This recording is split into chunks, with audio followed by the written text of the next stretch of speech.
누가복음 17장 1절에서 10절입니다. 예수께서 제자들에게 이르시되 실족하게 하는 것이 없을 수는 없으나 이렇게 하게 하는 자에게는 화로다. 그가 이 작은 자 중에 하나를 실족하게 할진대 차라리 연자 맷돌이 그 목에 매어 바다에 던지는 것이 나으리라. 너희는 스스로 조심하라. 만일 네 형제가 죄를 범하거든 경고하고 회개하거든 용서하라. 만일 하루에 7번이라도 내게 죄를 짓고 7번 내게 돌아와 내가 회개하노라 하거든 너는 용서하라 하시더라. 사도들이 주께 여짜오되 우리에게 믿음을 더하소서 하니 주께서 이르시되 너희에게 겨자씨 하나일 만한 믿음이 있었더라면 이 뽕나무더러 뿌리가 뽑혀 바다에 심기어라 하였을 것이요 그것이 너희에게 순종하였으리라. 너희 중 누구에게 밭을 갈거나 양을 치거나 하는 종이 있어 밭에서 돌아오면 그더러 곧 와 앉아서 먹으라. 말할 자가 있느냐? 도리어 그더러 내 먹을 것을 준비하고 띠를 띠고 내가 먹고 마시는 동안에 수종 들고 너는 그 후에 먹고 마시라 하지 않겠느냐. 명한 대로 하였다고 종에게 감사하겠느냐? 이와 같이 너희도 명령받은 것을 다 행한 후에 이르기를 우리는 무익한 종이라 우리가 하여야 할 일을 한 것뿐이니라 할지니라. 아멘. 믿음이라는 말은 기독교에만 있는 말이 아니고 모든 사람들이 쓸 수 있는 말이죠. 그래서 우리가 자기가 갖고 있는 어떤 믿음대로 살아간다 이런 얘기를 해요. 대상이 다른 거죠. 그렇지만 우리 기독교인들에게 또 믿음은 조금 다른 의미가 있어요. 대상도 물론 하나님에 대한 믿음이지만 세상 사람들에게 믿음은 의지에 관련된 거죠. 내가 의지적으로 어떤 것을 믿는 거죠.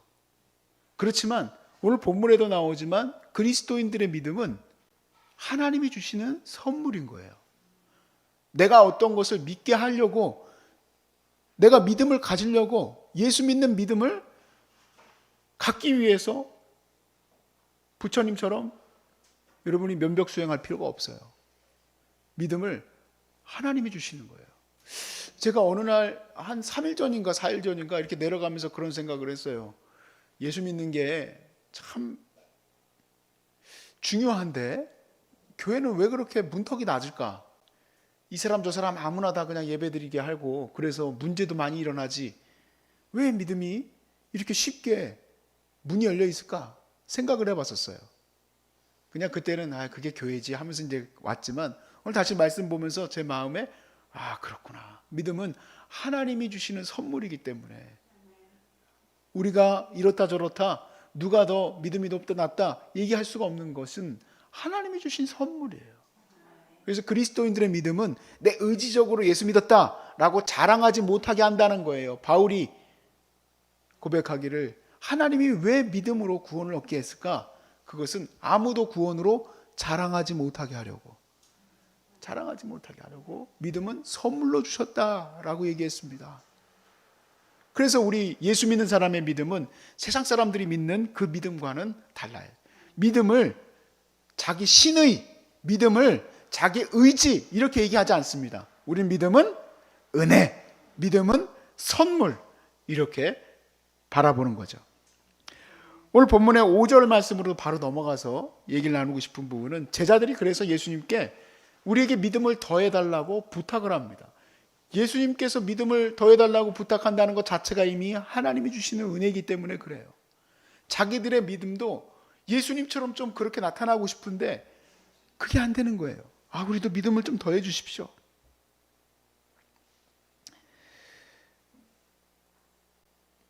예수님께서 우리에게 믿음을 주셔서 우리가 이 믿음 가운데 이렇게 신앙생활을 해나가는데 이 신앙생활의 뿌리가 무엇입니까?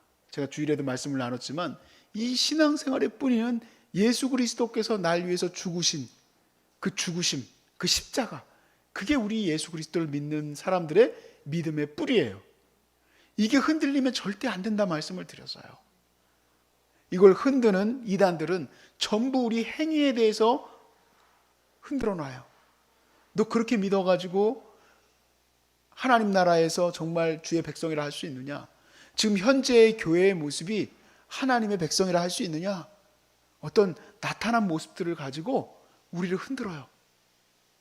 근데 우리가 흔들리지 않을 수 있는 이유는 우리는 그런 걸로 구원을 얻는 것이 아니라 예수 그리스도께서 날 위해서 죽으심으로, 나는 그 피의 은혜로, 그 보혈의 은혜로 의롭다함을 얻어서 하나님의 은혜를 입어 구원을 얻는다.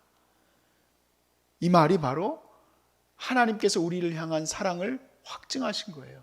내가 아직 죄인 되었을 때에 날 위해서 죽으신 것, 하나님이 왜 날 위해서 죽으시게 하셨을까? 이게 모든 하나님의 사랑에 보여주신 거예요. 하나님의 사랑의 증거예요. 그걸 붙드는 것이 바로 믿음입니다. 그리고 그 믿음으로부터 우리가 이제 더 믿음이 더해진다는 게 무엇일까? 내 삶을 그 믿음으로 살아가는 거예요. 그럼 이 믿음이 어떻게 주어질까요? 예수님, 저희에게 믿음을 더 주십시오. 그럼 예수님이 어떤 행동을 하셨을까요? 갑자기 오라고 하더니 침을 바르고, 야, 네 눈이 어두워서 그래. 눈 좀 똑바로 떠봐. 이 목사도 눈이 너무 작아서 그래. 눈 좀 크게 떠봐. 믿음이 보일 거야. 성경에 아무도 그렇게 써있지 않아요. 어떻게 믿음이 더해질까요? 예수님만 특별히 주는 게 아닙니다. 성경에 보니까 사도 바울이 얘기하여 우리의 믿음은 예수 그리스도의 말씀을 들음으로 믿음이 난다 그랬어요. 그리스도의 말씀을 들음으로 믿음이 난다. 그리스도의 말씀을 듣는 것, 분명히 사람이 열심히 무엇인가를 하는 거고, 또 그것을 듣는 건 내가 하는 것인데 그게 왜 은혜라고 얘기합니까? 그게 왜 하나님의 선물이라고 합니까? 우리는 갑자기 믿음이 하늘에서 떨어지는 거라고 생각을 하는 것, 그게 아닙니다. 예수 그리스도의 말씀을 듣는 것, 그 듣는 그 마음에 그것이 들리기는 했지만 그 안에 성령이 계시지 않으면 믿어지지 않습니다. 듣기는 많이 듣죠. 이해는 하죠. 지식은 쌓이죠. 그렇지만 믿어지지가 않아요. 근데 성령님이 내 안에서 그것을 믿어지게 하는 거예요. 그러니까 우리 마음의 밭은 마치 성령 안에 있는 사람들은 백지와 같아요. 그러니까 처음부터 믿음이 딱 들어왔다고 처음부터 막 잔다르크처럼 세상아 거기 서라 할 수 있는 게 아니에요. 믿음이 들어왔다면 당연히 강건한 믿음을 가져야지. 다 거짓말이에요. 그럴 수 없어요. 우리의 믿음은 백지와 같이 시작되는 거예요. 그리고 그 위에 성령께서 내 마음에 신비에 적어주세요. 하나님의 말씀을 새겨 넣으시는 거예요. 이것이 가능하게 되는 것은 하나님의 은혜밖에 없어요. 하나님의 섭리밖에 없어. 그렇게 내 마음에 새겨지는 말씀들, 성령의 역사입니다. 성령의 역사.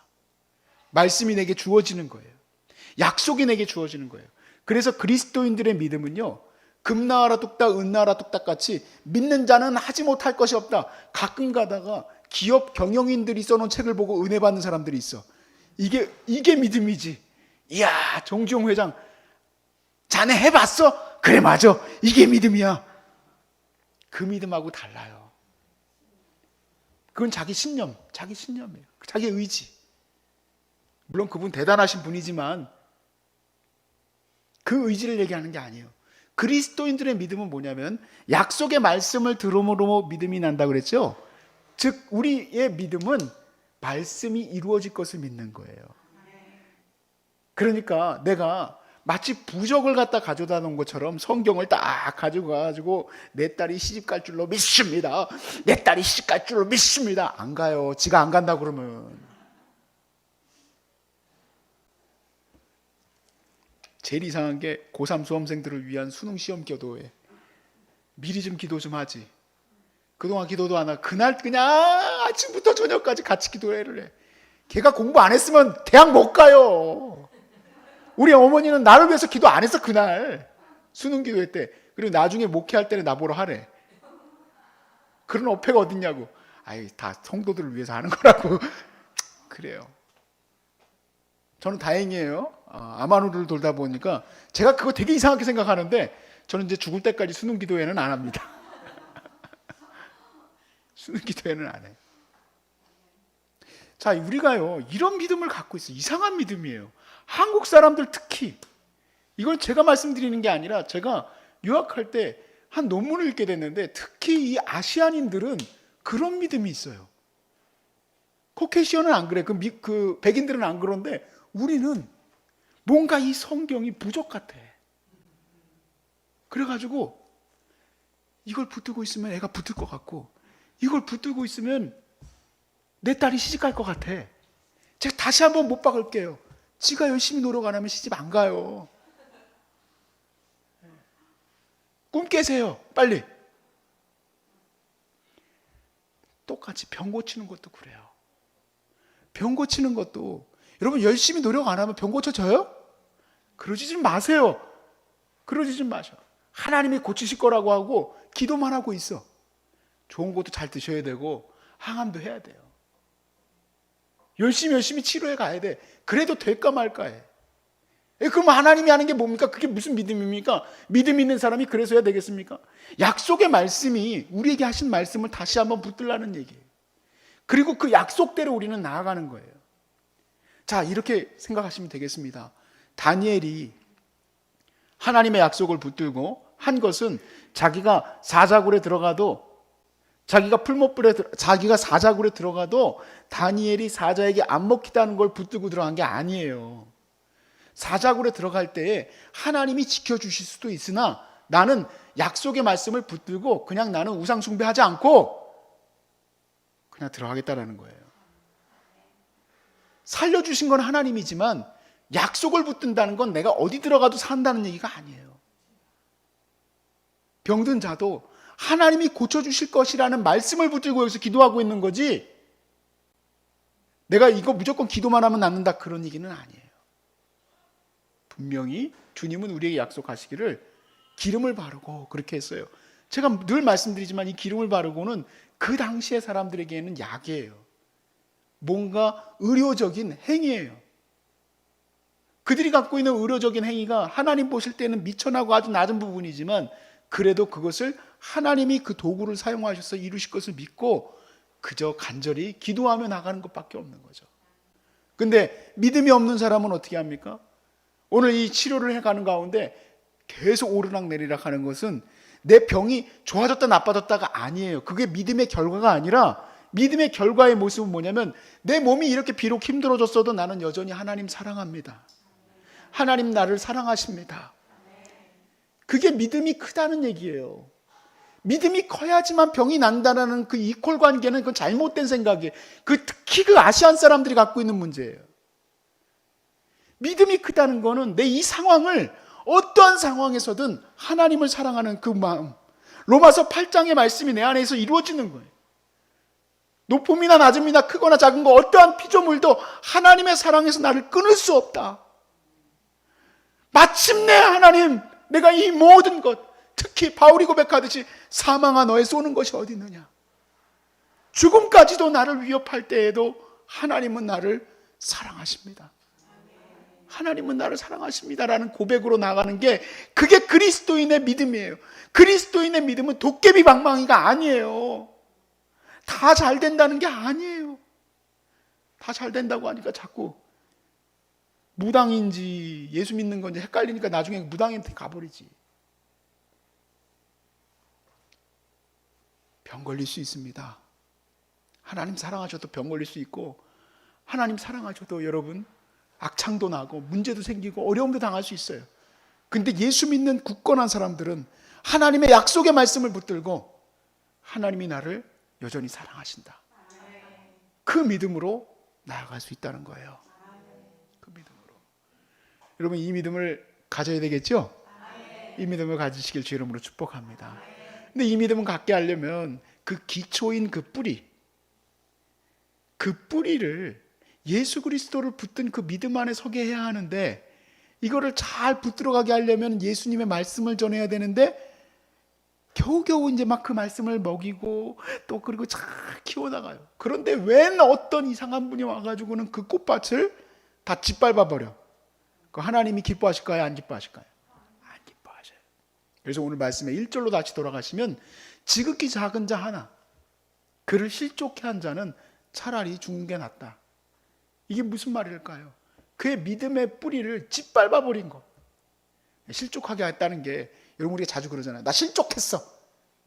그럼 뭐 사람들 맨날 실족하게 하나? 그 정도를 얘기하는 게 아니라 믿음의 지금 컨텍스트 안에서 바라보셔야 돼요. 믿음. 그래서 우리가 믿음으로부터 떨어지게 하는 거 얼마나 많은 일이 있는지 몰라요. 사실 목회자로서는 더 조심해야 돼. 영향력이 더 크니까. 좋은 말씀을 전할 수 있는 영향력도 있지만 또한 그림자와 같이 동면의 양면성과 같이 아주 무섭게 영적으로도 악한 영향을 미칠 수 있는 사람이 목사예요. 그러니까 정말 조심해야 되겠죠.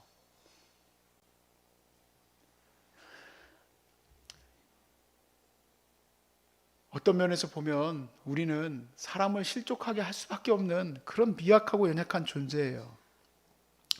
근데 여러분 그렇게 또 하지는 마십시오. 아 그래 주님이 실족하지 말게 하라고 그랬는데 저 목사가 나 실족하게 했어. 연자맷돌 맞고 죽어라 그냥. 그러시면 안 되는 거예요. 믿음의 굳건히 선 사람은 오히려 그 첫 번째 구절이 아니라 다음에 나오는 구절, 누군가 너에게 죄를 용서해달라고 하면 7번이라도 용서해줘라.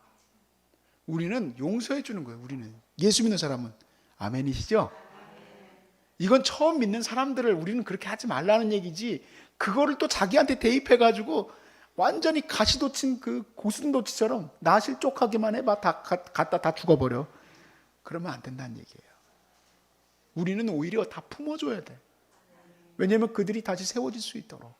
그리고 7절 말씀으로 이어지는 구절에 보니까 주님이 이 믿음으로 나아가는 사람들은 주님이 주신 종이에요. 종. 하나님의 말씀대로 사니까 주님의 종이죠. 종이라면 주인 앞에 나와서 내가 이래 했으니 나 이제부터 쉬겠습니다라는 말을 할 수 있다 없다? 없다라는 거예요. 너희들은 무익한 종이다. 그러니까 지금 사실 소중한 사람들의 이 역사도 하나님 주신 약속을 붙들고 지금까지 30년의 그 큰 일을 감당해서 결국에는 이렇게 건물도 세워지고 아마누들도 많이 돌볼 뿐만 아니라 참으로 모범적인 사명을 감당하고 있어요. 그렇지만 지금도 우리가 무료로 이 사역을 감당하고 있는데 이 모든 것의 기반이 하나님의 종으로서 그것을 이룬 거니까. 믿음은 하나님 주신 거니까. 약속도 하나님 주신 거고 이루시는 것도 하나님이니까. 제가 여기에서 제 자랑할 필요도 없고 저희 어머니도 자랑할 필요가 없는 거예요. 오직 영광은 아버지 하나님만 받으실 줄로 믿습니다. 누구나, 여기 있는 누구나 하나님이 사랑하는 사람들이기 때문에 그 믿음에 서 있으면 하나님의 놀라운 사역을 다 감당하실 겁니다. 그때 여러분도 그렇게 고백하십시오. 저는 무익한 종이오니 주님 홀로 영광 받아 주옵소서. 믿음은 하나님이 주시는 거예요. 하나님이 주시는 그 믿음은 약속의 말씀을 받음으로 우리 안에 믿음이 생기는 거고, 우리의 믿음은 도깨비 방망이가 아니에요. 우리의 믿음은 약속의 말씀을 붙든 믿음이에요. 그래서 어떤 상황에서도 흔들리지 않는 믿음으로 나아가는 것입니다. 그 믿음을 붙들고 오늘도 열심히 치료의 길을 가는 여러분 축복합니다. 여러분 대단하신 분들이에요. 저보다도 더 대단해요. 저는 조금만 아파도 하나님 나 왜 아프게 하세요 그러는데, 여러분은 그렇게 아픈데도, 그렇게 힘든데도 주님 사랑한다고 찬양하는 거 보고, 여러분이 막 눈물로 찬양하는 거 보면은 아이고야, 나는 언제쯤 저 정도를 가질 수 있을까, 그런 생각이 들어요. 큰 믿음 가지신 거 축복드리고, 큰 믿음 가져서 반드시 이 영적 싸움에서 이기시기를 주의 이름으로 축복합니다.